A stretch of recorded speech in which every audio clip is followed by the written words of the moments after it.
देशाचे पंतप्रधान माननीय नरेंद्र मोदी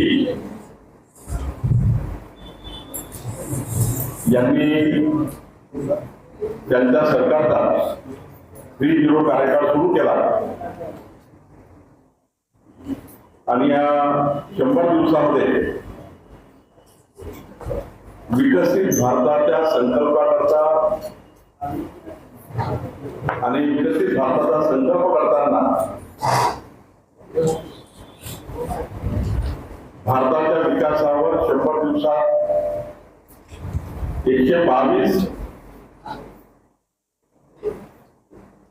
विकासाच्या विषयावर मोदी सरकारने निर्णय घेतले। मोदीजींनी लोकसभा निवडणुकीमध्ये जो मॅनिफेस्टो दिला होता, विकासाचा जाहीरनामा दिला होता, पहिल्या 100 दिवसामध्ये मी आपल्याला 122 मुद्दे देणार आहे। त्या 122 विकासाच्या विषयाचे निर्णय आपल्याला लेखी देणार आहे। पलीकडताना ठळक मुद्दे सांगताना पहिल्या 100 दिवसामध्ये 15 लाख कोटी रुपयाचे इन्फ्रास्ट्रक्चरचे प्रकल्प याला 100 दिवसातच मान्यता मिळाली। 3 लाख कोटी रुपयाचे काम सुरू झाले। त्याची यादी आपल्याला देतो आहे।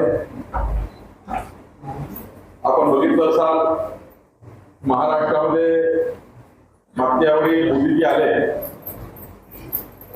वाढवणमध्ये 76,300 कोटी रुपयाचा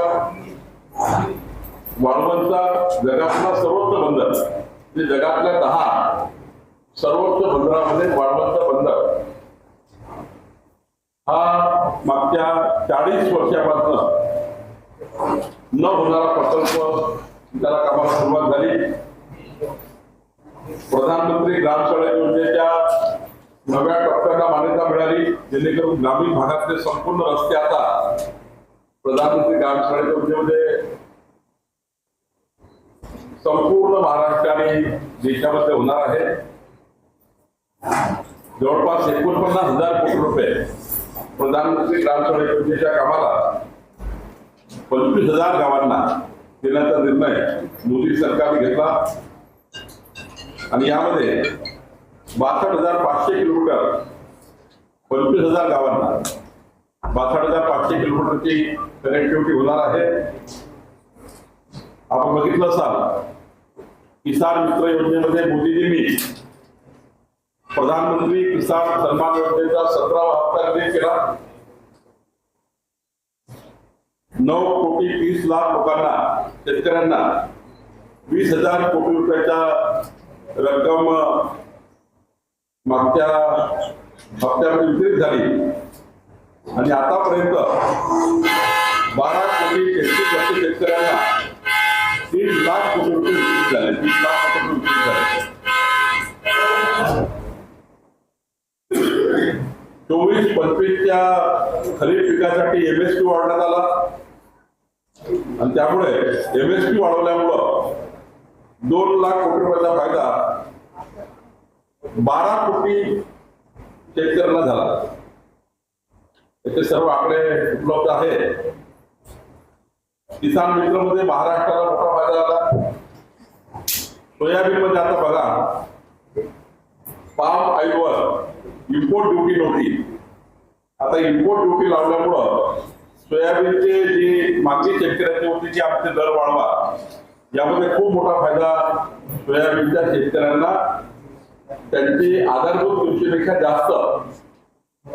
किमतीपेक्षा जास्त पैसा त्या ठिकाणी शेतकऱ्यांना त्या ठिकाणी सोयाबीनचा विक्री मिळेल याच्यावर विश्वास आहे। बासमती चावलबद्दल सुद्धा मोठ्या प्रमाणावर शेतकऱ्यांना चुक्ती वाढण्याकरता बासमती तांदळाचे याकरता निर्णय घेतले आणि कांदा उत्पादन शेतकऱ्यांचे मागच्या काळामध्ये खूप रोज होता कांदा उत्पादन शेतकऱ्यांचा, त्याबद्दल मोठी त्या ठिकाणी आता शेतकऱ्यांच्या किमती वाढल्या, शेतकऱ्यांच्या कांद्याच्या किमती वाढणार आहेत. कर सवलत आपल्याला माहिती आहे की आता 7 लाख रुपयापर्यंत इन्कम टॅक्सला केंद्र सरकारने सूट दिली आहे आणि मोठा फायदा या ठिकाणी मध्यमवर्गीय लोकांनाही झाल्याचं आपल्याला दिसत आहे. ईज ऑफ डुईंग बिझनेस मध्ये जवळपास 8 निर्णय केंद्र सरकारने घेतले. सशक्त तरुण योजनेमध्ये 2 लाख कोटी रुपयाच्या पीएम पॅकेज योजना तरुणांमध्ये रोजगार आणि कौशल्य निर्माण करण्याचा, तरुणांमध्ये रोजगार आणि कौशल्य निर्माण करण्याचा तसा सशक्त तरुण योजना ही योजनेचंही काम सुरू झालं. आपण बघितलं असाल जसं महाराष्ट्रामध्ये मुख्यमंत्री माझी लाडकी बहीण योजना आपल्या महाराष्ट्र सरकारने सुरू केली, त्याचप्रमाणे सशक्त नारी शक्तीमध्ये दीनदयाल अंत्योदय योजनेमध्ये 10 कोटीहून अधिक महिलांना त्यातलं एकत्रित करून त्यांच्या उपजीविकेकरता डिजिटल साक्षरता असेल, सामाजिक विकास असेल, 90 लाखांहून अधिक बचत गटांना त्या ठिकाणी एकत्रित करून रोजगार निर्मिती करण्याची योजना तयार करण्यात आली आहे. आणि आता बघितलं तुम्ही जळगावमध्ये 1.5 लाख आमच्या बहिणी त्या कार्यक्रमाला होत्या. लखपती दिदी म्हणजे 1 कोटी महिलांना 3 कोटी महिलांना लखपती दिदी करण्याचं उद्दिष्ट त्यामध्ये महाराष्ट्राला मोठा लाभ केंद्र सरकारकडे झाला. ओबीसी मागासवर्गीय अनुसूचित जमाती या समाजाकरताही जे पिछडा वर्ग आहे या समाजाच्या विकासाकरता माननीय मोदी सरकारने मागच्या 10 वर्षात जर देश पुढे नेला तर या 100 दिवसामध्ये या ठिकाणी उन्नत ग्राम अभियानामध्ये जे बघा त्या ठिकाणी आदिवासी सामाजिक सुधारणा करण्याकरता उन्नत ग्राम अभियानामध्ये 63,000 अनुसूचित जमातीच्या गावांचा विकास, 63,000 अनुसूचित जमातीचे गाव, शेड्यूल ट्राईब गाव, 63,000 गाव यांच्याकरता मोठ्या प्रमाणावर आणि एका गावाकरता 5 कोटी या पद्धतीनं सुधारणा योजना तयार केली. विशेष अपंगत्वाची ओळखपत्र, त्यातून मग त्या अपंगांना संपूर्ण त्यांच्या जीवनाचा आधार होईल असं योजना मोदी सरकारने तयार केली आहे. त्यातही जवळपास 11 बाबीवर मी आपल्याला विवरण देणार आहे. सुलभ आरोग्य सेवेमध्ये 70 वर्ष त्याहून अधिक वयाच्या ज्येष्ठ नागरिकांना 5 लाखापर्यंत मोफत विमा याचे आता कार्ड सुरू झाले आणि यामध्ये खूप मोठ्या प्रमाणावर इकडे महाराष्ट्र सरकारची वयश्री योजना आणि केंद्र सरकारची आयुष्यमान भारत योजना यातलं 70 वर्षापेक्षा जास्त प्रत्येक आमच्या ज्येष्ठ नागरिकांना 5 लाख रुपयाचा मोठा आधार या ठिकाणी मिळणार आहे. 4.5 कोटी कुटुंबांना जवळपास 6 कोटी ज्येष्ठ नागरिकांना याची मदत होईल. 75,000 आपण बघितलं नवीन वैद्यकीय जागा वाढवण्यासाठी मोदी सरकारने निर्णय घेतला. असे जवळपास 12 निर्णय मोदी सरकारने घेतले आहे. विज्ञान आणि तंत्रज्ञानामध्ये मोठ्या प्रमाणावर निर्णय मोदी सरकारने घेतले. 100 दिवसामध्ये अंतराळ चार्टर योजनेकरता 1,000 कोटी व्हेंचर कॅपिटल फंडची योजना या ठिकाणी आली. असे 8 निर्णय मोदी सरकारने घेतले. प्रशासन आणि कायदा सुव्यवस्थेच्या बाबतीत आपल्याला माहिती आहे महत्वाचा गंभीर प्रश्न होता. पेपर फुटी करता त्याच्यावर तोडगा काढण्याकरता सार्वजनिक परीक्षा अयोग्य माध्यमाचे प्रतिबंधक कायदा 2024 पेपर फुटी करता अत्यंत महत्वाचा निर्णय कडक कायदा केंद्र सरकारने केला. सोबतच आपल्याला माहिती आहे ब्रिटिशकालीन काही कायदे होते जुने कायदे त्याच्यामध्ये मोठ्या प्रमाणात सुधारणा आमच्या मोदी सरकारच्या मध्ये माननीय अमित भाई यांनी सभागृहात केल्या आणि त्याचा मोठा फायदा देशाला झाला. ऊर्जा सुरक्षामध्ये आपण बघितलं आहे की आता 300 युनिटचं ऊर्जा घर मध्यमवर्गीय परिवाराला मिळणार आहे. 300 युनिट पर्यंत जर वीज वापरली तर सूर्यघर जर लावलं तुमचं वीज बिल आता येणार नाही. त्याकरता सूर्यघर योजना आता मोठ्या प्रमाणात सुरू झाली. मध्यमवर्गीय आणि अत्यल्प भूधारक मागासवर्गीय, आदिवासी, शेड्यूल कास्ट, ओबीसी आणि अदर ओपन कॅटेगरीमध्ये जे आर्थिक दुर्बल आहे त्याला सूर्यघर मिळणार आहे. आणि हे सूर्यघर तुम्हाला 25 वर्ष वीज बिल येणार नाही अशी योजना मोदी सरकारने केली. त्याचं काम सुरू झालं. महाराष्ट्र यामध्ये पुन्हा पुढे जातो आहे. महाराष्ट्राने माननीय देवेंद्रजी या खात्याचे मंत्री आहेत, तुमच्या खात्याचे. तर प्रधानमंत्री सूर्यघर योजनेत मात्र आता मोठ्या प्रमाणात त्या ठिकाणी फायदा होणार आहे. या ठिकाणी जलविद्युत प्रकल्पाला मोठ्या प्रमाणावर मोदी सरकारने मान्यता दिली. 12,400 कोटीचे जलविद्युत प्रकल्प या देशामध्ये येत आहे. सोबतच नॅशनल ग्रीन हायड्रोजन मिशन आलाय. नॅशनल ग्रीन हायड्रोजन मिशन त्यातले मोठा फायदा या देशाला होणार आहे. म्हणजे जे पोल्युशन कंट्रोल करणे आणि ग्रीन एनर्जी तयार करणे.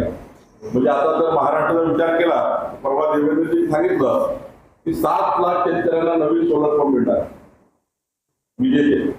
त्याचा विजेची कनेक्टिव्हिटी गरज आहे. सोलर पंप सकाळी 6 ते संध्याकाळी 6 12 तास वीज देणार आहे. 7 लाख पंप देणार आहे महाराष्ट्राला. आणि 3 लाखाचा पंप फक्त 25,000 रुपये मिळणार. 3 लाख रुपयाचा पंप 25,000 मिळणार आहे.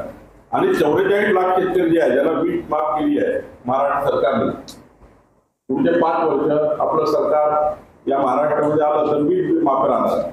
आणि हे कसं राहणार आहे? माननीय देवेंद्रजींनी सांगितलं की या महाराष्ट्रामध्ये इतके सोलर प्रकल्प टाकतो आहे ते सरकार की दिवसानी शेतकऱ्याला वीज मिळेल. म्हणजे कोळशावरती वीज वापरण्याची गरज नाही. इतके सारे प्रकल्प महाराष्ट्रात येणार आहे. पुढच्या 3 वर्षामध्ये 44 लाख शेतकऱ्यांना मोफत वीज दिवसाने वीज हे अत्यंत महत्वाचं त्या ठिकाणी उन्नतीचं काम या महाराष्ट्रामध्ये होणार आहे. आपण बघितलं असाल आपत्ती व्यवस्थापनामध्ये मोठे निर्णय घेतलेले आहे. आपण जर बघितलं इथे एक वारेगाव कामठी तालुक्यात जर आपण कोराडीकडे कामठीला निघालो, केंद्र सरकारने मोठं आपत्ती व्यवस्थापन केलं. हे 20,000च्या वर कर्मचारी त्या ठिकाणी राहणार आहे. जगात कुठेही त्या ठिकाणी आपत्ती आणि सुनामी आणि कुठेही काय झालं भूकंप तर आधी या देशातलं सर्वात ऍडव्हान्स केंद्र हे वारेगावला होत आहे. काम कुठं सुरू झालंय बघा. त्यामुळे तिथे देशाचं आपत्ती व्यवस्थापन पूर्ण मॉनिटर त्या ठिकाणी होणार आहे. या ठिकाणी मानस नावाची हेल्पलाईन सुरू करण्यात आली आहे. सायबर गुन्ह्याशी लढणाऱ्या सर्व स्टेक होल्डरसाठी समन्वय प्लॅटफॉर्म सुरू करण्यात आला आहे. पुढील 5 वर्षात 5,000 सायबर कमांडो तयार करण्याची योजना मोदी सरकारने केली. आणि सायबर गुन्ह्याची नोंद करण्यासाठी सायबर दोस्त मोबाईल ऍप लॉन्च करण्यासाठी आता लॉन्च करण्यात आलं. असं मी 122 मुद्दे याच्यामध्ये आहेत.